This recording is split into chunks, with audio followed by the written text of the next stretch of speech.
abona ibintu byaranze tugomba gushaka uburyo ki tugomba kubaho nta mpamvu yo gupfa nk'imbwa abantu ubwo sinzara n'inyica nzahabahute tugomba guhita dutangira kwiga umupango wo kubaho yenda mfite n'igitekerezo cy'uburyo tugomba kubaho ahubwo se icyo gitekerezo ni ikihe tukihutisha kigende vuba vuba birashabwa se uyoboye akajobo kagiye kari hano hanze ntubona abayehova buri saa sita ko bagenda basora abantu ubwo se ntubona uburyo ki ibiryo biba byandagaye hari hanze abayehova bari kubwiriza ubona badeta abagabo nanjye ngomba kuba umuyehova uhereye umwanya atangira kujya mvuga ubutumwa n'itengo ndirasi mani ibyo bintu urabona koko bizaduhira mbwira kugenda mu rugo rw'umuntu mugiye kwa pastor mani baranze ndumurara ugize ngo kese nitujya kure Nemvira shaka kureba mu rugo sibiki bose abantu ngiye bose bayize ko ndi kinywanyi inshuti ya bose ubwo urumva najya kubwiriza akangarene ahubwo barishimira ko nahindutse ndi gutangira kwigisha ariko sha wa mugani ubundi se icyo ngicyo cyo ni inyamibwa tugiye gushaka ibyangwe bundi dukomeze byangwe tutabishaka ikintu tugiye gukora mu bintu bishene cyo turangiza tugiye guta tugenda dushaka ibira nziza z'abahamya amashati bimwe byose by'amakositimu na congo turangiza duhite dutangira rebe ko tudakora umuti ntago twabura byose kwa mbere kwa kabiri twitwe n'inzara kwa gatatu twice n'inzara ku cyumweru twicwe n'inzara ubwo birumva byashoboka niyo mpamvu tugomba kugira ute tugomba kugenda reka tugiye kwishakira ibyangwe wana rebe ko tudakora umuti tugende sha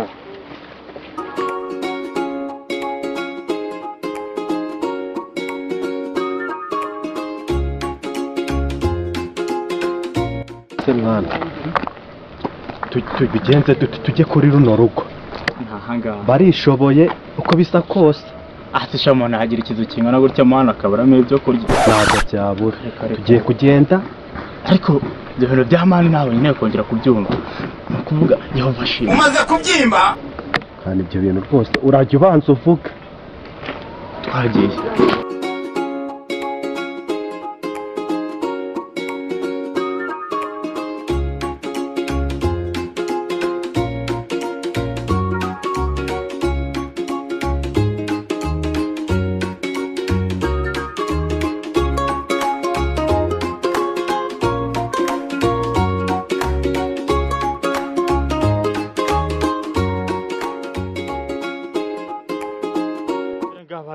Erega ndabizi abantu b'abakire ntago baba bagiye kureba bicaye muri jaride babuze icyo bakora kuko mu nzu ziba harimo ibyo kurya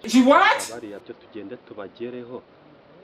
buriya ntago bajya babura ibyo kurya kuko ntago bakwicara hari udahaze mu nzu harimo abantu ntago babura icyo barya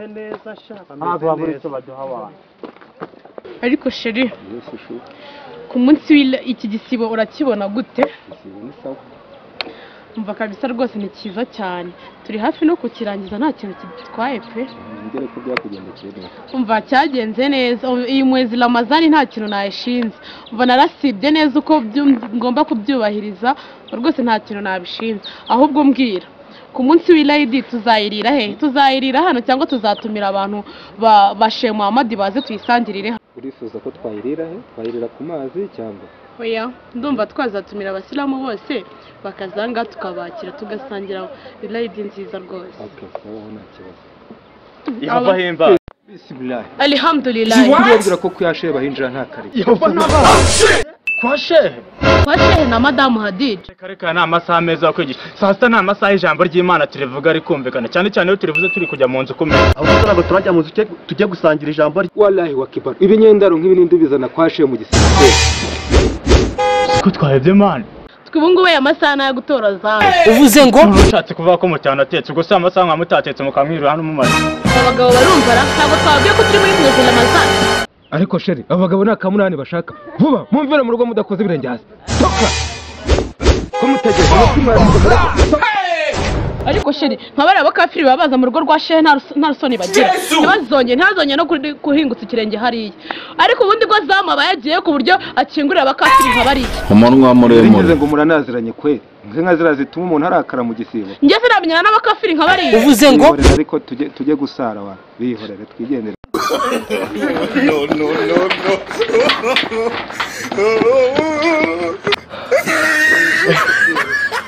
ndabona amahaye umunsi yanze kabisa ndamuha uyu munsi wanze wana ariko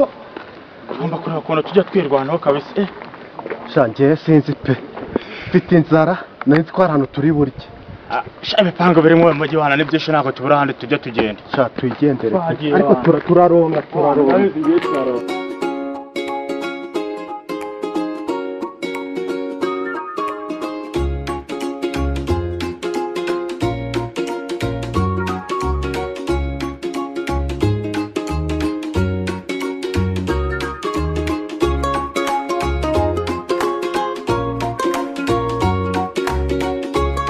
Ubutumwa ni feke se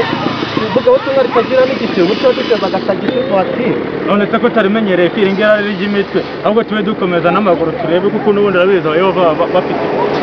umuvumbi ku birenge wana twikomereze nta kintu nta kundi cyatugenda.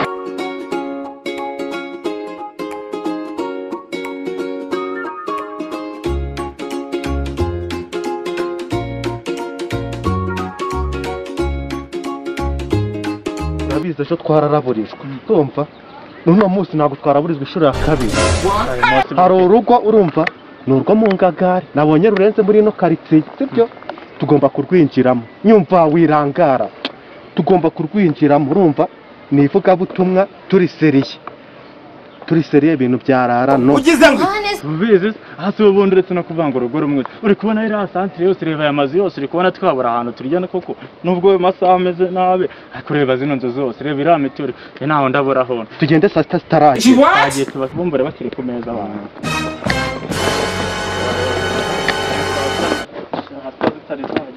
ibintu byaga tutangiye kuzana nibagiye mani nako nari nibagiwe Yehova ashimwe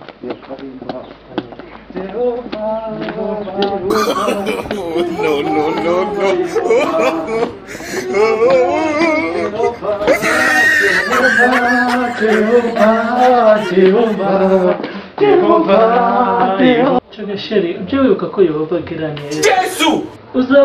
uzawuhora umusenga uhora umutakira kuko Jehova akora imirimo myiza. Yego sheri Jehova ni mwiza akira nsomera muri Matayo n'umwe. Sheri ahangaha haranditse muri Matayo ngo maze Satani agerageza Jehova aramubwira ati koko niba uri umwana wa Jehova hindura ayo mabuye imigati. Maze Jehova aramubwira ati ntabwo umuntu atungwa n'imigati gusa ahubwo atungwa n'amagambo ava mu kanwa ka Yehova. Kubundi bizi tugiye guhita n'ubundi tubasanga ku meza bari kuri gusa turariye twambaye udupfukamunwa wakasha.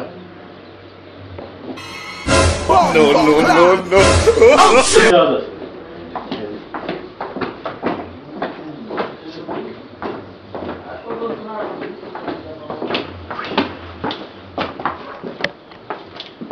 ndetse mubwire nagiye ubungubu uzi ko dushobora kugenda ugasanga ku meza bishize ntabwo muruhuse uba bitoze tukanda reba amasaha ageze ubungubu uzi ko dushobora gutinda ugasanga bari kwiyongeza ku bya kabiri ni umuhanga koko uzi ko umuntu adatungwa n'ibyo kurya gusa atungwa n'ijambo ry'Imana. Sheri barakomanza manza ujye kureba abantu bari gukomanga turahita dukomeza ihute.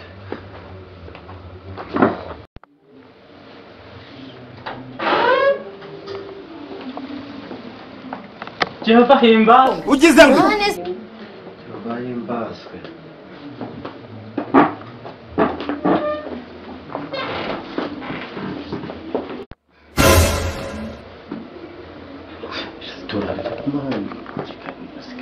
Hey! Haye meet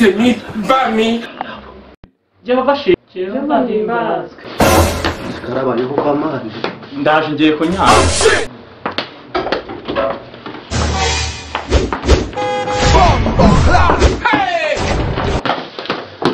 uzi ko bararabayeho bakigurya ureba nk'ahantu bahanzanye nyaguhaga umurosa njye bingibi njye naribizi njye narebye ikizu cyiza ntabwo hari ahantu uko rusa kose turarya ariko ubundi narakubwiye uvuka asize ubwenge mu ngo nze kumara iki mani rwose pe ejo twararaburijwe n'uno munsi turaburizwa tujye kumva ariko ashobora kuba bayifite ariho umutakwa katwumve ko bazi ibyo abayivuga akora umutaka hari abantu bageze ngaha bagahita basiga bag zabo ngaha bakiyahesha.